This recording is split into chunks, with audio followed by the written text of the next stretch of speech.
ekubukeni le star esitayiphasisa ngasinyana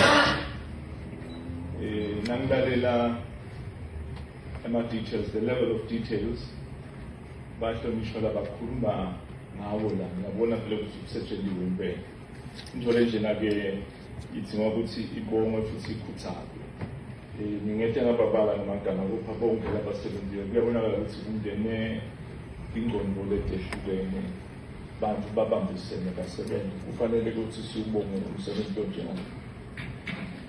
Uvusalithemba-ke kokuthi live litawuthuthuka uma imisebenzi enjengale isekelwa bahlonishwa.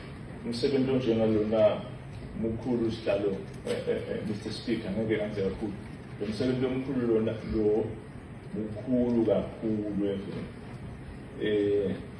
mina ngiyayithanda imisebenzi le-ambitious, ngiyayithanda imisebenzi that qualifies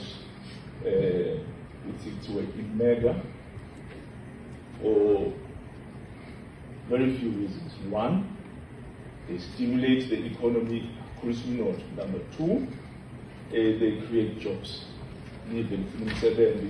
Number three, reduce poverty. Dansi sonke lapha sikhonela lokho ukuthuthukisa lokho. Angigcine ngemhlonishwa ngokuthi ngithi uma besingeke sawuphasisa umsebenzi lo ufuna ukukhulisa umnotho, ufuna ukwakha imisebenzi, ufuna ukunciphisa ukubuya, ustrengthenisha i-sovereignty, bese singabe sesiphasisa yiphi imisebenzi, bese singabe sisebenzela yiphi ilizwe.